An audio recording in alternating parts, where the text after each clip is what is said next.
The courtroom fell silent. The moment I entered, dozens of eyes followed me as I took my seat behind the polished mahogany bench. Lawyers straightened their robes. Reporters adjusted their notebooks. Family members clutched one another, waiting for a decision that could change someone's life forever. I had presided over hundreds of criminal appeals during my years as a high court judge. But nothing, not even decades on the bench, prepared me for what happened next. Before we continue, welcome to Revenge Stories with Rinsala, where betrayal may last for a season, but truth always finds its voice. If you enjoy emotional stories with unforgettable endings, subscribe and join our growing family. Now, let's continue. Bring in the appellant, the court clerk announced. The heavy wooden doors opened. A man stepped inside. The moment I saw his face, time stopped. His hair was streaked with gray now. The confidence that once defined him had been replaced by exhaustion. His expensive suits were gone. His shoulders, once broad and proud, now carried the weight of years. I couldn't yet imagine. Then, he looked up, our eyes met. His face drained of color. His lips parted, but no words came out. He didn't have to say my name. The shock in his eyes told me, he recognized me. In a single heartbeat, 28 years disappeared. The courtroom faded. The lawyers disappeared. Even the sound of the ceiling fans seemed to vanish.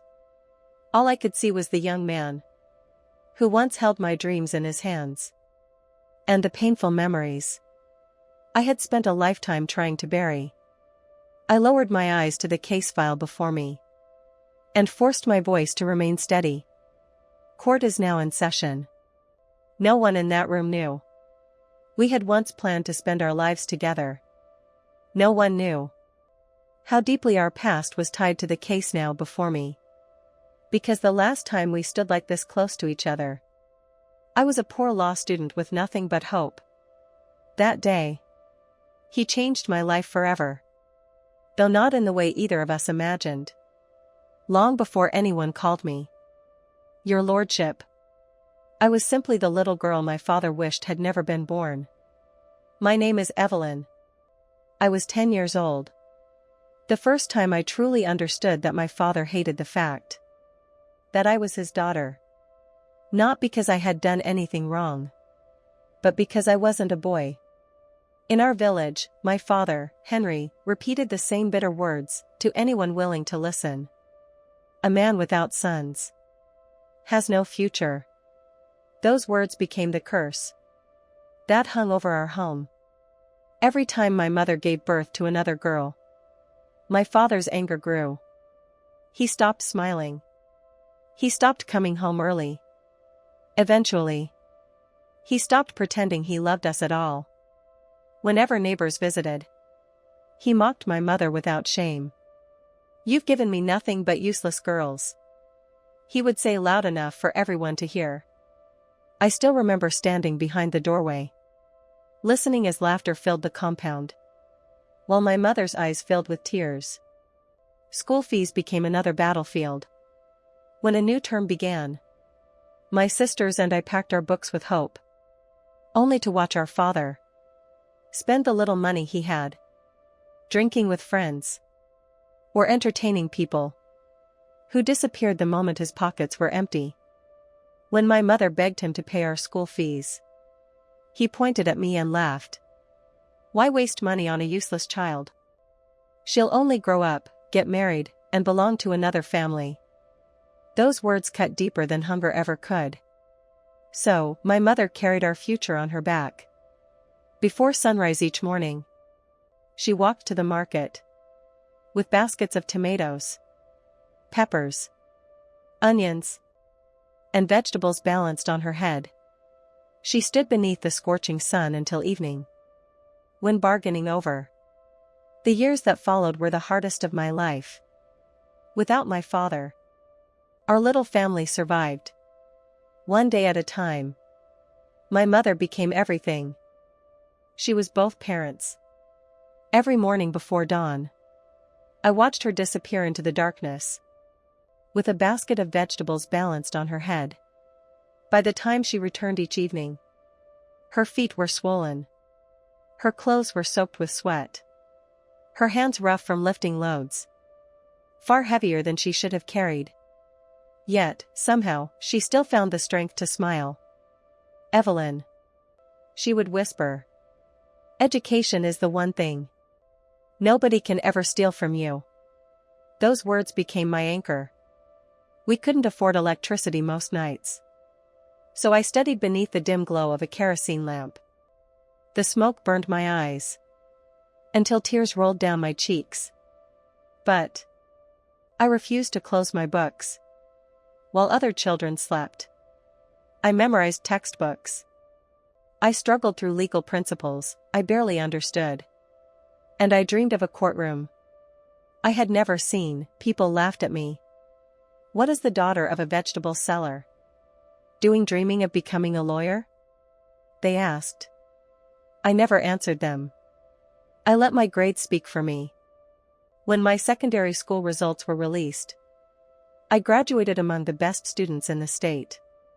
For the first time in years, I saw hope shining in my mother's tired eyes. Then, the admission letter arrived.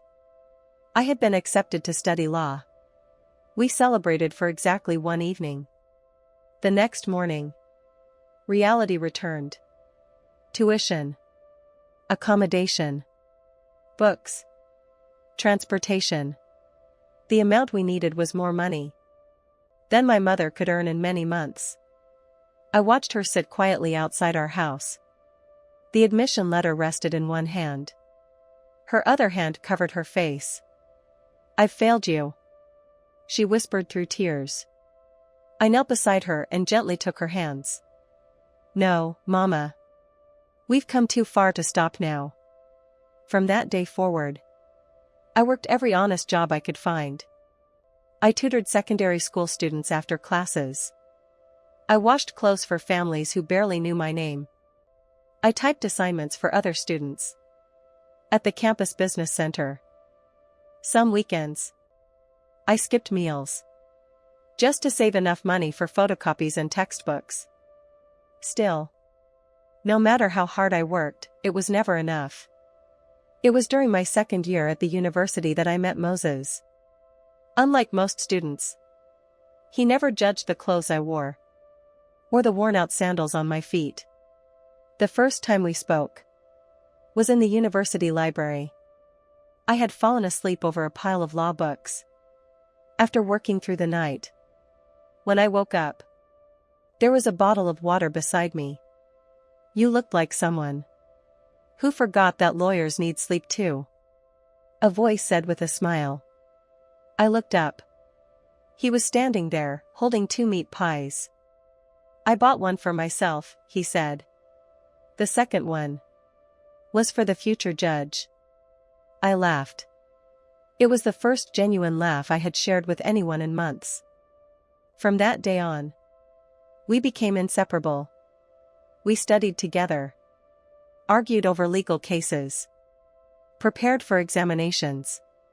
Sometimes, we stayed in the library until the security guards chased us out. For the first time since my father abandoned us, I felt seen not as the poor girl everyone pitied, but as someone worthy of respect. Months turned into years. Friendship quietly became love. Moses often spoke about the future, as if it were already written.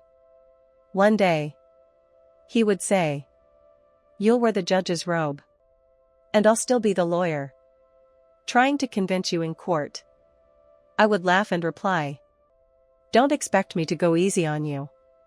He would grin, "I wouldn't respect you if you did." Together we dreamed about building a home where no child would ever feel unwanted, simply because of their gender. For the first time in my life, the future looked brighter than the past. Then, during our final year, everything fell apart. My mother collapsed while working in the market.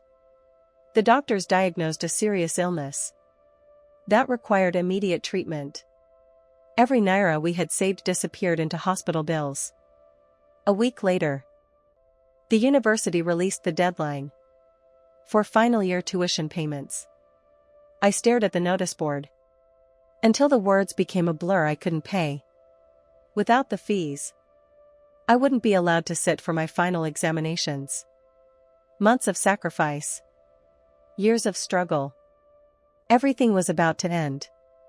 That evening, as I sat alone beneath an old mango tree on campus, trying to hide my tears, Moses found me. He sat quietly beside me and waited until I could finally speak. When I finished explaining everything, he reached for my trembling hand. He looked into my eyes with a confidence I desperately wanted to believe.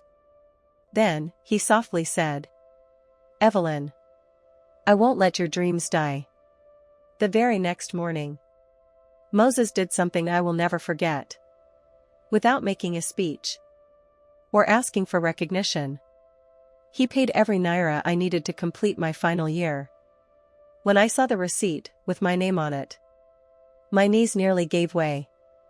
"You didn't have to do this," I whispered, fighting back tears. He smiled. The same gentle smile that had carried me through so many difficult days. "I wasn't helping a stranger," he said. "I was helping the woman I want to spend the rest of my life with." For the first time since my father walked away from our family, I allowed myself to believe that life could finally be kind to me.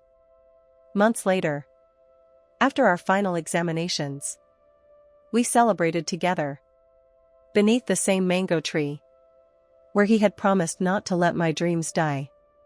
That evening, surrounded by hope and plans for the future, we gave ourselves completely to each other. Not because of pressure, not because of money, but because we were two young people deeply in love, convinced that marriage was only a matter of time.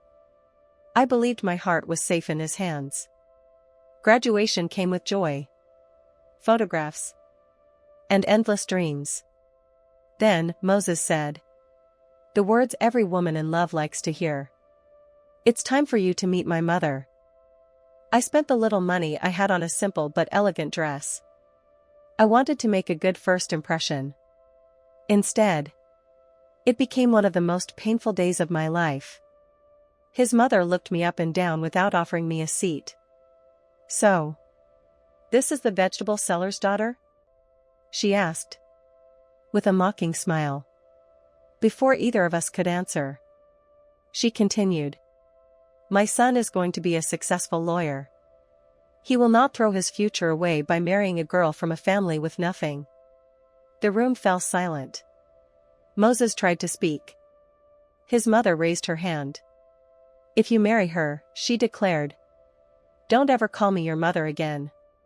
For one long moment, our eyes met. I searched his face for the courage of the man who had once promised to fight for our future. Instead, I saw fear. Days later, he came to see me. His voice trembled. "My mother will never accept us." Those 6 words shattered every dream we had built together. I lost more than the man I loved.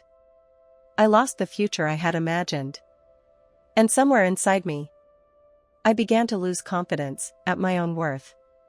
For weeks, I buried myself in tears. Every corner of the university reminded me of Moses. The library, where we first met.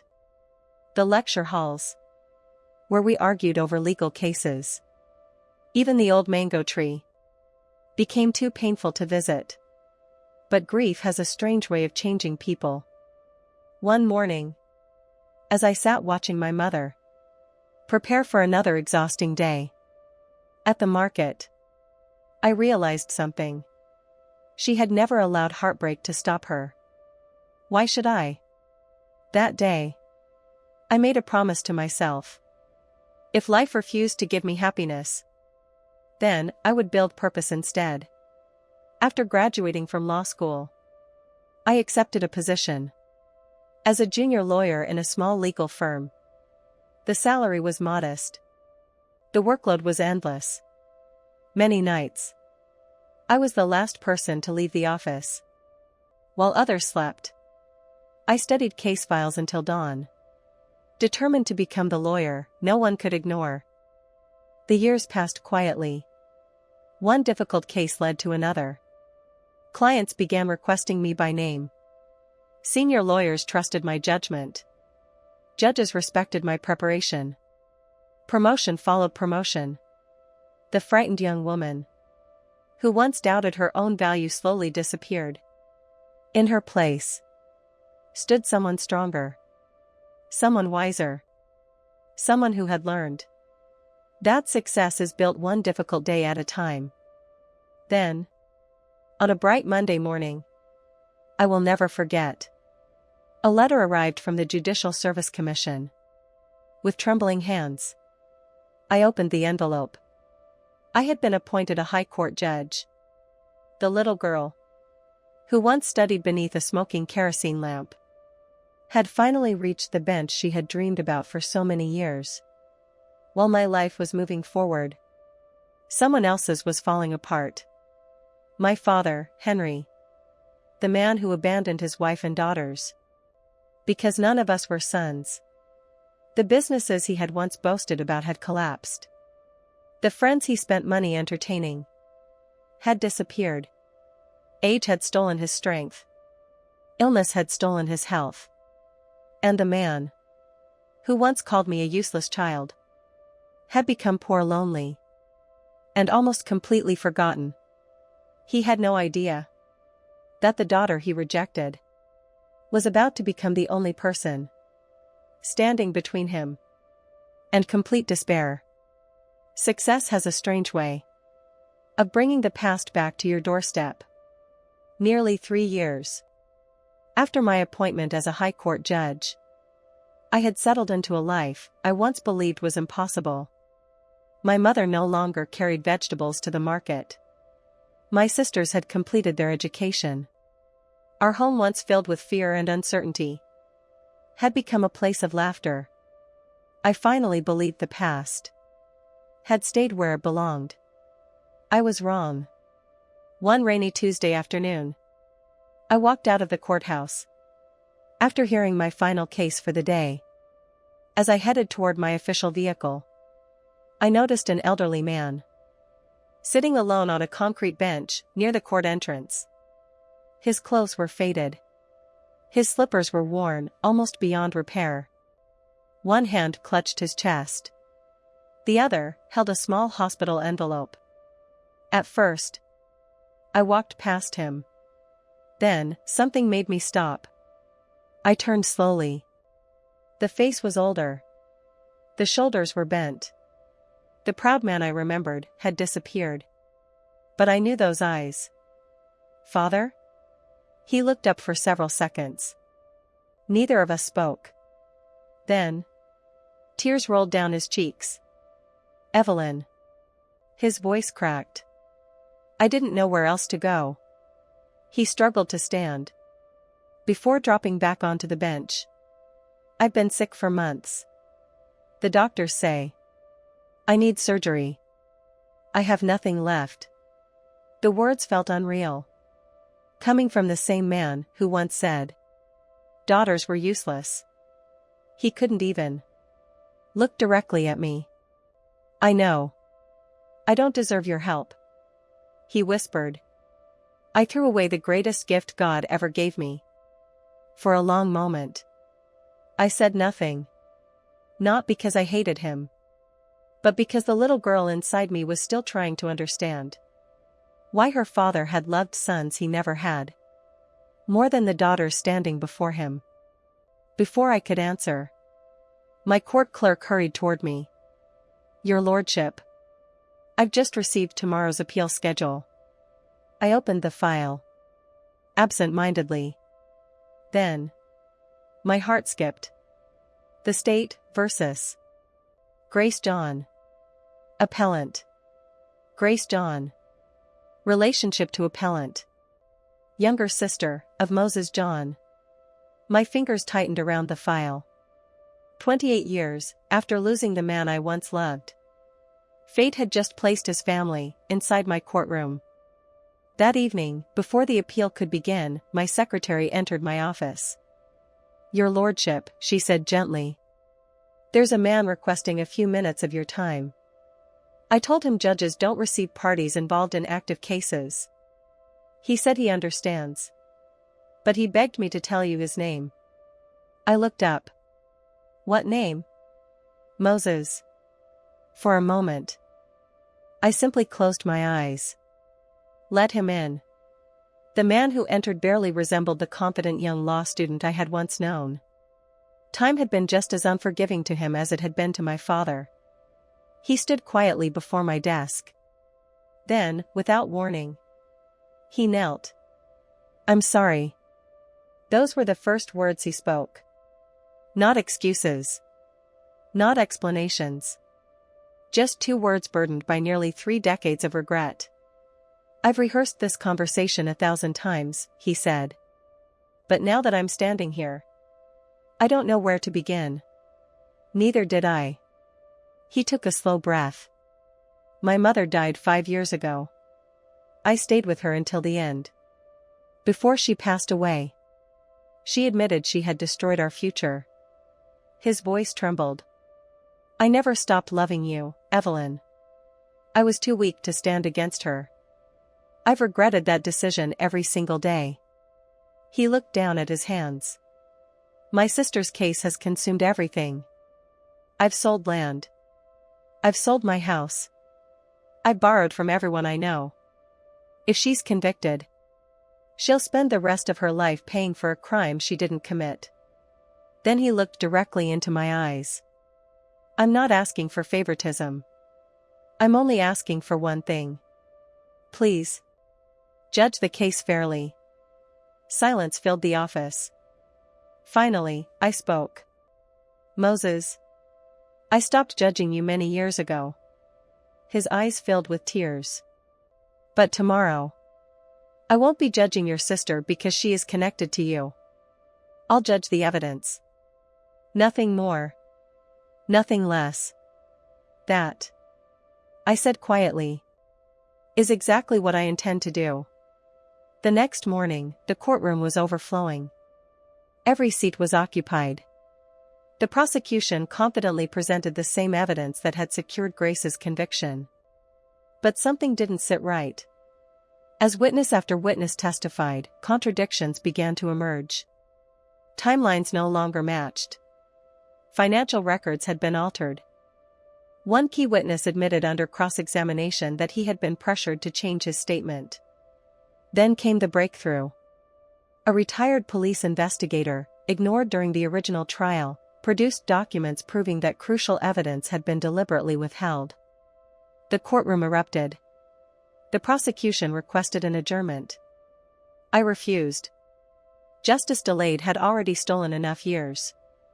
After carefully reviewing every exhibit, every testimony, and every legal argument, the truth became undeniable. Grace John had never committed the crime. She had been the victim of corruption, false testimony, and a deeply flawed investigation. I lowered my gaze to the judgment before me. Then I spoke the words that echoed through the silent courtroom. "This court sets aside the previous conviction. The appellant is hereby acquitted and discharged." A wave of emotion swept across the room.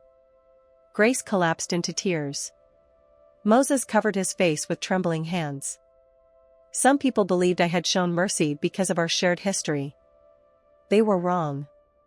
I did not free Grace because I once loved her brother. I freed her because the evidence demanded it. For the first time in my life, justice had spoken louder than pain. A week after Grace's acquittal, I invited my father to visit our family home. Not because I had forgotten the past, but because some conversations deserved to happen face to face. When Henry stepped through the gate, he stopped walking. Children's laughter echoed across the compound. My youngest niece chased butterflies beneath the mango tree, while my older sister helped my mother prepare lunch in the veranda. The house was modest compared to the mansions of wealthy judges. But every block had been built with honest work. Every room carried the peace my mother had prayed for all those years. My father stood silently, taking it all in. Then his eyes found my mother. She looked older. Her hair had turned gray. The deep lines on her face told the story of sacrifices no one could ever repay. For a long moment, neither of them spoke. Then my father slowly walked toward her. Before anyone could react, he dropped to his knees. "I'm sorry." His voice broke beneath the weight of decades. "I spent my whole life searching for sons who never came. And I threw away the greatest blessing God ever gave me." My mother's hands trembled. She opened her mouth to speak. But no words came. Instead, tears rolled silently down her cheeks. Not tears of anger. Not even tears of forgiveness. Just tears from a woman who had carried pain for far too many years. The entire family stood in silence. Finally, my father turned toward me. "I don't deserve to call myself your father. I don't deserve your kindness. I only ask, if God still gives me a little time, let me spend it asking for your forgiveness." I walked toward him slowly. The little girl inside me remembered every insult. Every unpaid school fee. Every lonely night. Every birthday he never celebrated. But the woman standing before him had learned something life never teaches the bitter. I reached out my hand. He looked up. "I forgive you." His shoulders shook as tears poured down his face. Then I continued. "But forgiveness doesn't erase the past. You cannot come back and live in this house. This home was built from my mother's sacrifices. And those memories deserve peace." He nodded without argument. "I understand. I will make sure your hospital bills are paid. You'll receive a monthly allowance. You will never go hungry again. But some doors," I said gently, "cannot be reopened." For the first time in my life, my father accepted my decision without a single complaint. People often believe revenge is watching those who hurt you lose everything. For many years, I believed that too. I imagined the day my father would regret abandoning us. I imagined the day Moses would regret letting me go. But when those days finally arrived, something surprised me. Their suffering didn't heal my wounds. Peace did. Today, my mother spends her mornings laughing with her grandchildren instead of carrying vegetables to the market. My sisters have built families and careers they once believed were impossible. Every month, food and medicine are delivered to my father's small rented home. He lives quietly now. Not abandoned. Not forgotten. Simply living with the consequences of the choices he made. Moses rebuilt his life one step at a time. We never became husband and wife. Some chapters are meant to end. But I no longer carried bitterness toward him. Only gratitude for the lessons life had hidden inside heartbreak. As for me, each morning I walk into my courtroom, put on my robe, and remind myself that justice means treating every person according to the truth, not according to my pain. Because pain can shape your story, but it should never become your judge. Sometimes, after the courtroom empties and the silence settles around me, I think about the frightened little girl who studied beneath a smoking kerosene lamp, while believing her life would never matter. She still lives inside me. Not as a reminder of my suffering, but as proof of how far grace, perseverance, and love can carry a person. The little girl my father rejected because she wasn't a son never disappeared. She simply grew into the woman who no longer needed his approval. If this story touched your heart, please take a moment to like this video and subscribe to Revenge Stories with Rinsula. Every week, we bring you powerful stories of betrayal, justice, forgiveness, and unforgettable comebacks. Until our next story, remember this: the people who doubt you today may become the same people who admire your strength tomorrow. Take care. And God bless you. This is Revenge Stories with Rinsula.